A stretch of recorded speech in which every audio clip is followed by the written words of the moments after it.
This is chapter number 10, The Changing World of Visual Arts. Now, we talked about the paintings that under British rule, Drishya Kala paintings, how they were changing the oil painting, the realistic painting, and the history painting. But at this time, the photography was also done. There are certain important events, there are certain important places, processions, there are different things which are being photographed that shows us the history.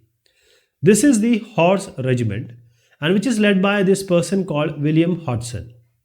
And this regiment played a very important role in suppressing the revolt of 1857, the famous revolt. And this is photographed by Mr. Felix Viartho in 1858. So now you see how this photography is also showing us history. This is a picture of taken by Samuel Bond, Sati Chaura Ghat, Kanpur. And this is a picture because at that time the nationalist movement was taking place. So this is the nationalist demonstration on the streets of Mumbai, Bombay. And this is how different images of India are being shown. These nationalist marches and the meetings, because this was the everyday life at that time of people. So photography was also done.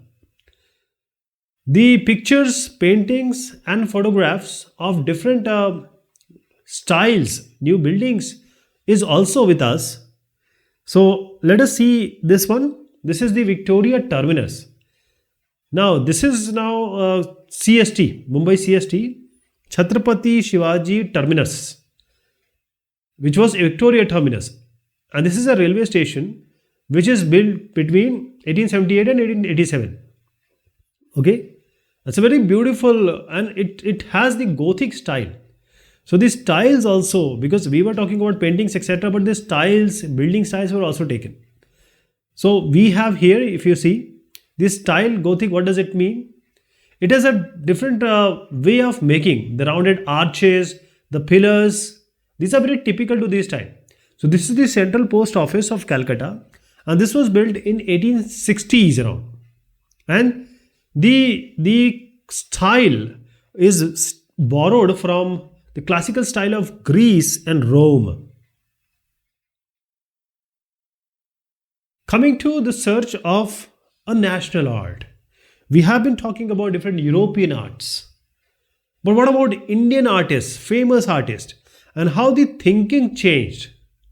So by the end of the 19th century, because at that time the nationalism was at its at its infancy, so there was a combination or a connection or imbibement of art and nationalism. Art and nationalism, all the pictures we see, there is some kind of new style or national style. How do we define this national style? So we will take certain name, and these names were very famous at that time. So what kind of thoughts, ideas were there, and how it changed? So the first one is the art of Raja Ravi Verma. He is Raja Ravi Verma. He was a royal artist, and the iconic painting of Raja Ravi Verma includes this. I told you Damayanti, the first picture which we saw. So these pictures are not. It's just like a photograph. So realistic, so beautiful, so you cannot imagine how Raja Ravi Verma would have made this. It's so beautiful. It's just like a photograph we take. So that is why Raja Ravi Verma was iconic. We'll talk about Abhindranath Tagore just now. So who is Raja Ravi Verma? He was one of the first artists who wanted or who created or tried to create a style which is both modern, and also he tried to show the nationalistic behavior. That is, he belonged to the family of Maharajas of Travancore. You might have heard of Trivandrum, Tiruvananthapuram. So in Kerala I am talking about. That because he belonged to that family, that is why he was addressed as Raja. That is why he was called as Raja Ravi Verma. And Raja Ravi Verma, because he mastered the Western art, all the Western art like oil painting, realistic type of painting, life study painting, He was very well versed with it. But still, he painted what? He was painting the Indian mythology painting.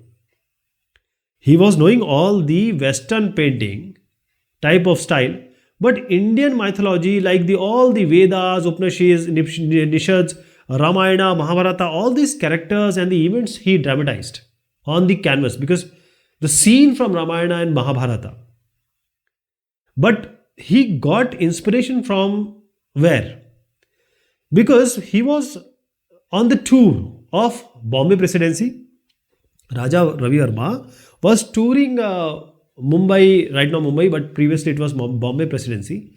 So what he witnessed, what he saw there, he saw in theater, the mythological stories are being performed. So these mythological stories, he got influenced by it, and then he started painting this. So Raja Ravi Verma painted these mythological paintings. He got influenced by the different theoretical performance. So he made this mythological painting, and now this kind of painting, even if he made it today, people will be raged about it. People will be pagal, they will get crazy. So the Indian princes and even the art collectors, they were just crazy about what the work he has been doing. So I'll just show you one more picture. This is Krishna Sandhan. Here you see Krishna Bhagwan is there. And this kind of picture was made by Raja Ravi Verma. That is the mythological painting I am talking about. Now, since people were crazy about him and there was a lot of demand, so Verma decided that he has to have a proper team, and he installed a printing press at the outskirts of Bombay. So I just told you the mythological painting and even the realistic painting, and because he has the Western touch also. So the poor could also buy, because he printed it in the mass produced way. So there was a different style of Raja Ravi Verma, but there are other aspects also, other ideas also. We are talking about Abhindranath Tagore. Abanindranath basically. Abanindranath Tagore. Now, Abanindranath Tagore, he was the nephew of Rabindranath Tagore. That is why we are talking about him. He was the nephew of Mr. Tagore, Rabindranath Tagore. So there were various people who gathered around him. There are different artists gathered around him. Okay? Because these all people and Abanindranath Tagore, they rejected what Ravi Verma was doing. Raja Ravi Verma was, he said that he is imitative, he is westernized, and he said that kind of painting Raja Ravi Verma is making, that is, he is trying to show the national ancient myths and legends, that is unsuitable. Okay? He is using Western style to show certain things, which is not the Indian style. So if you want to show something, these people were saying, if you want to show something, it has to be in Indian style. That is, you have to draw inspiration from non-Western art tradition, not the Western art tradition. That is East, that is, if you want to know East, India, Arab, etc., if you want to capture the spiritual essence, the adhyatmikta of this area, East, you have to get the inspiration from non-Western art tradition, not the Western art tradition.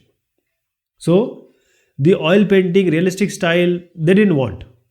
They turned for the Madhyayugin medieval Indian traditions of small miniature paintings. Right?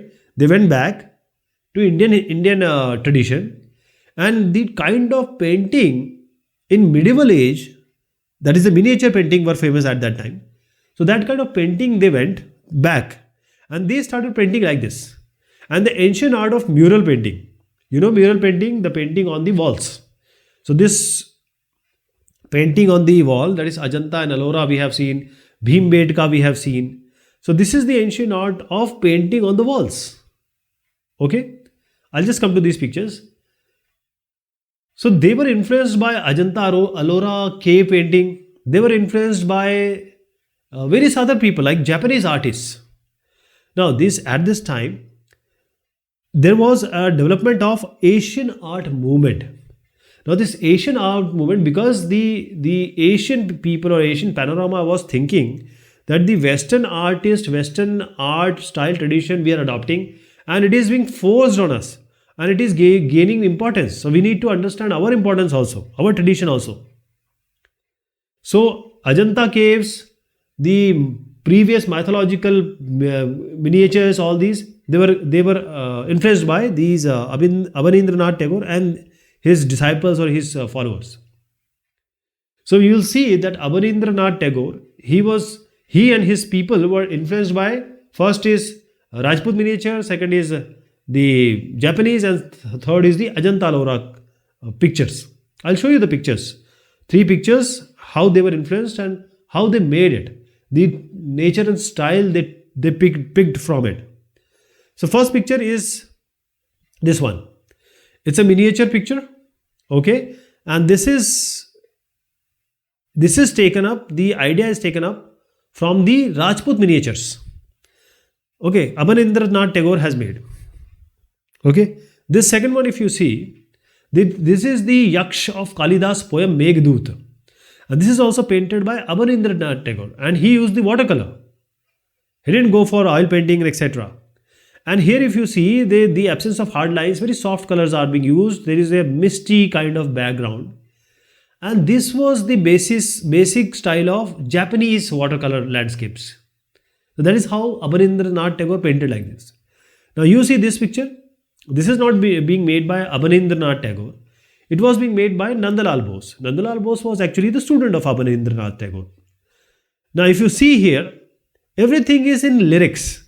The flow of lines, the limbs, elongated limbs, the posture of the figures.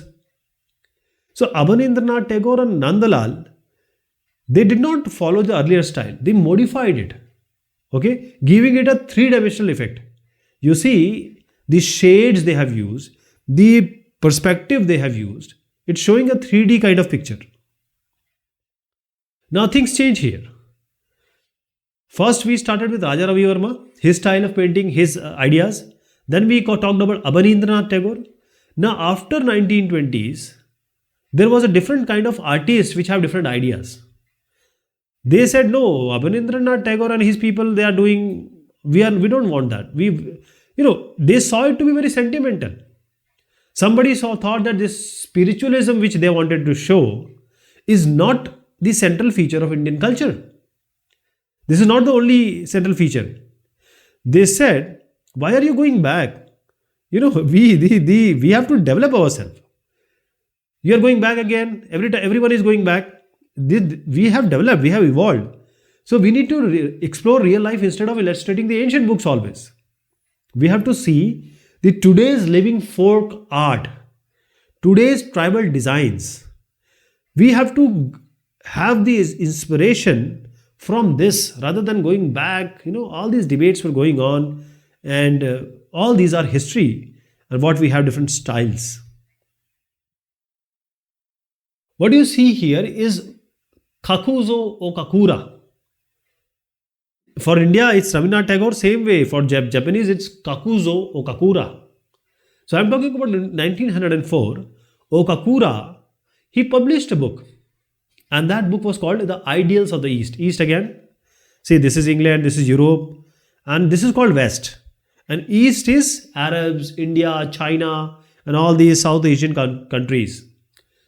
So we have Japan also here. So this is coming into East. That is how he wrote The Ideals of the East. And the first line was, Asia is one. Asia ek hai. Now this was the basis of the why this book became famous. He said, we have Western domination. This all culture, tradition, style is coming from West, and we are getting dominated. So he just said that we have to develop ourselves. So he was the principal founder of first Japanese Art Academy. He was the main key person. Okay. He also visited Shanti Niketan, and Rabindranath Tagore and Abanindranath Tagore, they got influenced by him. That is how you see one picture of Abanindranath Tagore in Japanese style. So this is the style of Japanese picture. This is pine trees. It was not painted by him, but Hase Gawa Tohaku in 16th century. Okay, this is all about this discussion. Thank you so much. Take care of yourself.